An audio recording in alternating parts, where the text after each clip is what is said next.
여러분 안녕하십니까? 뉴스투데이 강원입니다. 그동안 강원도 내 교통망이 적지 않게 확보됐음에도 불구하고 여전히 다른 지역에 비해 열악합니다. 22대 국회 개원을 맞아 강원도 SOC 확충이 주요 과제로 떠오르고 있는데요. 홍한표 기자가 현재 철도망 구축 상황을 점검해봤습니다. 강원도에서 승용차로 철도역까지 가려면 평균 33분이 소요됩니다. 전국 평균인 25분보다 약 8분 정도가 더 걸리는 셈입니다.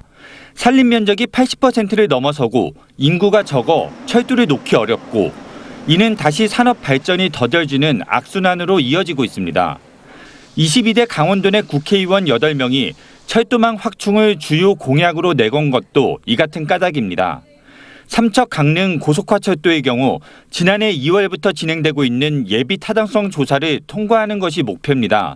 현재 예타 조사 기간이 연장됐는데 경제성을 높이는 것이 최대 관건입니다.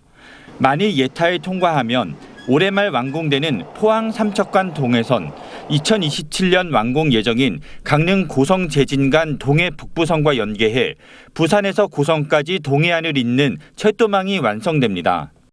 경기와 강원을 동서로 잇는 철도망 구축 역시 관심을 모으고 있습니다. 현재 공사가 진행 중인 춘천 속초 동서 고속화철도가 2027년 완공되면 서울에서 속초까지 99분에 주파할 수 있습니다.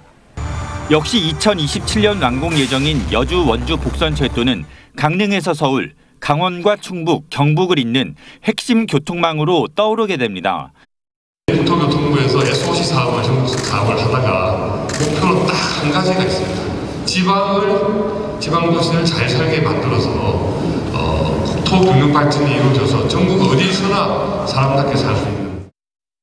여기에 용문 홍천 광역철도는 예비 타당성 조사가 진행 중이고 원주 만종 복선전철은 사전 타당성 조사를 마쳐 연내에 예타 신청이 예상되고 있습니다.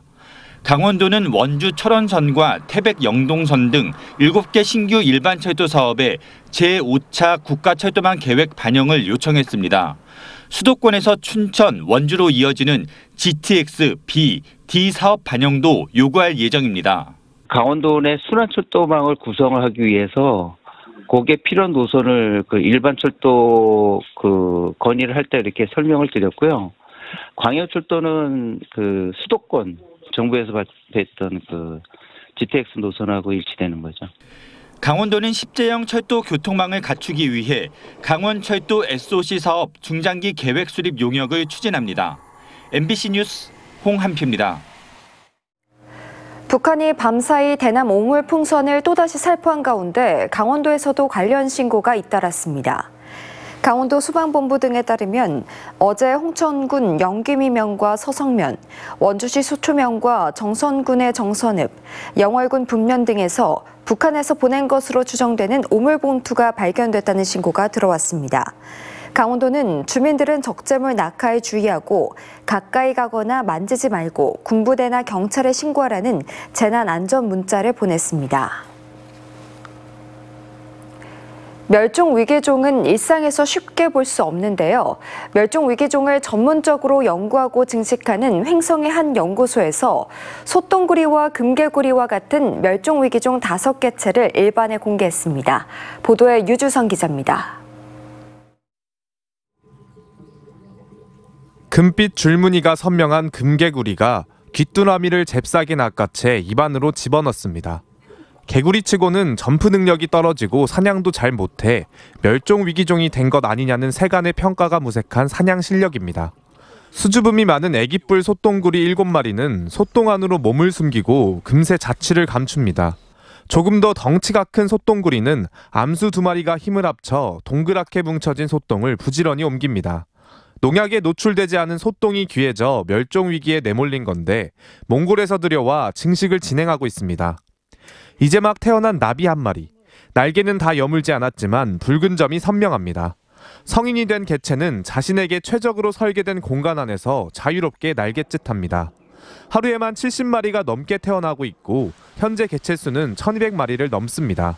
멸종위기종인 붉은 점 모시나비입니다. 한때 개체 수가 30여 마리까지 떨어졌는데 지금은 증식에 성공했습니다.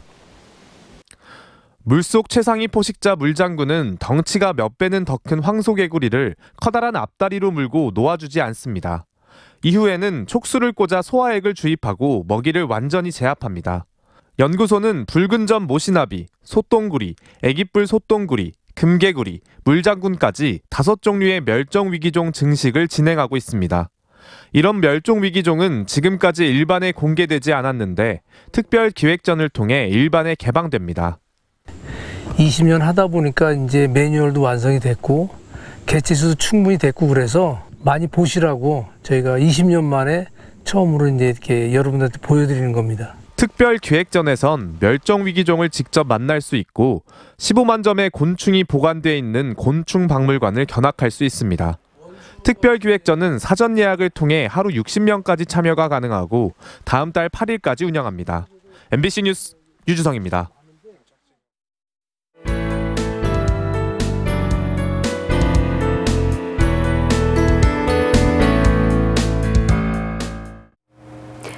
전국 네트워크 소식입니다. 사과라고 하면 대구라고 하는 얘기는 이제 옛말이 되어버렸습니다. 기후온난화가 진행되면서 우리나라 사과 주산지도 이제 경북도에서 강원도로 바뀔 전망입니다. 대구 MBC의 한태영 기자가 보도합니다. 사과의 고장 대구라는 얘기는 이제 옛말입니다. 사과 생산량의 40%가 넘는 경북이 현재 사과의 주산지지만 지구온난화로 이 말도 사라질 전망입니다. 사과 재배의 남방 한계선이 강원도까지 올라갈 것으로 예측되면서 경상북도는 사과 주산지의 명성을 뺏길 상황입니다. 강원도 최북단 양구에서 사과 농사를 5년째 이어온 박현수 씨는 지난 2018년까지는 경북 영천에서 사과를 재배했습니다. 사과 복숭아 농사를 지으면서 병해충 때문에 너무 힘든 시간을 많이 보냈고요. 앞으로 향후 50년 안에는 아마 강원도 일부 지역 외에는 사과 농사가 안 될 것이다라는 그런 교육을 받았어요. 사과 재배에 최적의 기후를 갖추고 있어 강원도로 이주한 걸 후회한 적이 없습니다.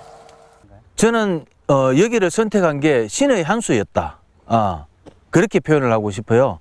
방제라든가 방제하는 것도 뭐 그 노동이 들어가야 되는 부분이니까 그 힘든 부분도 있는 거고요. 뭐 인건비 면이라든가 경영비 면에서도 되게 유리하니까 이쪽이 밑에서 농사 짓는 것보다는 많이 유리한 것 같습니다. 사과 품질도 영천에서 재배할 때보다 훨씬 뛰어나다고 자랑합니다. 여기 사과는 저 아랫지방 사과에 대비해 색깔이라든가 경도, 보그력 같은 경우 차이가 너무 많이 나고요. 밑에 지방의 사과하고는 비교가 안 될 정도로 차이가 많이 납니다.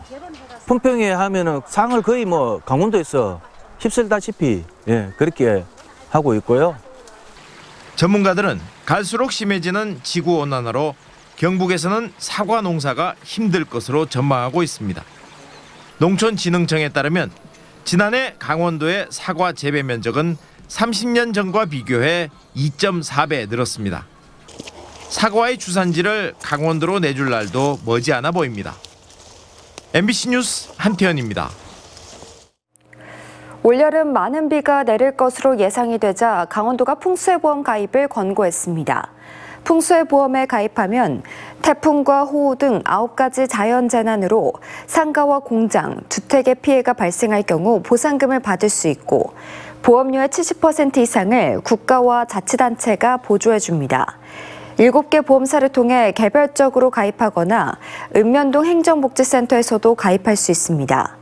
지난해 강원도에서는 40억 원의 풍수해보험금이 지급됐습니다.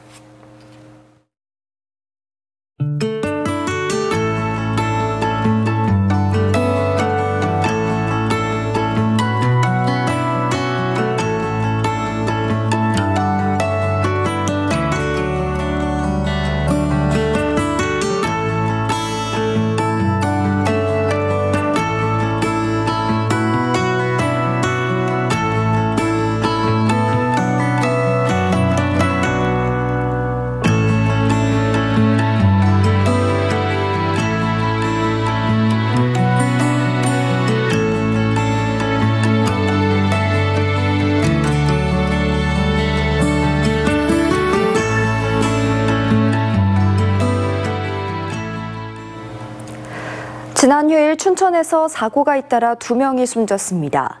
어제 오후 2시 8분쯤 춘천시 남면 리조트 인근 홍천강에서 20대가 물에 빠졌습니다.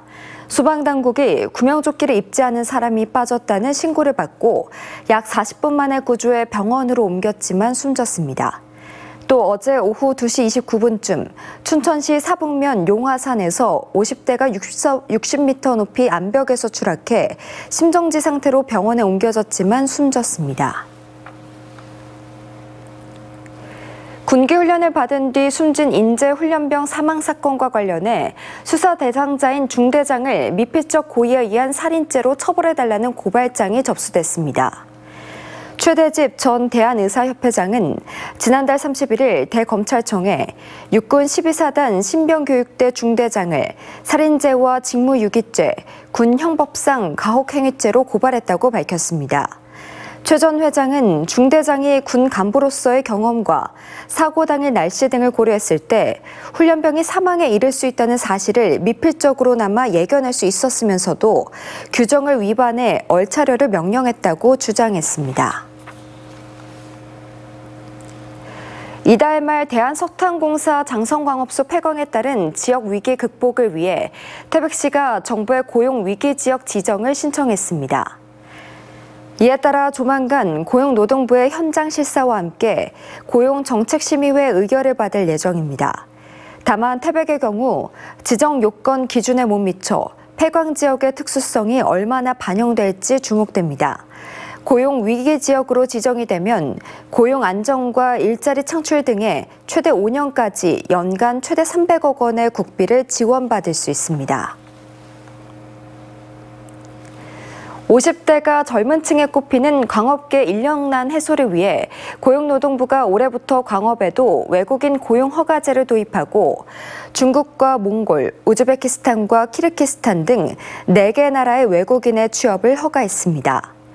올해 광업의 할당량은 300명으로 빠르면 10월 현장 배치가 가능합니다.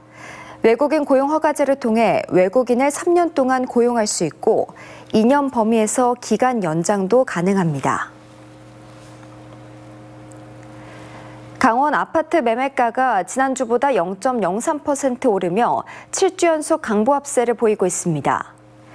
한국부동산원의 5월 26일 기준 주간 아파트 매매 지수에 따르면 강원은 0.03%로 오름세를 이어가고 있고 지역별로는 속초가 0.21%, 춘천과 원주가 각각 0.11%, 동해는 0.06% 올랐습니다. 반면 외지인 투자 영향이 많은 강릉은 17주 연속 하락세를 보이고 있고 이번 주에도 마이너스 0.21%로 강한 하락세를 보였습니다.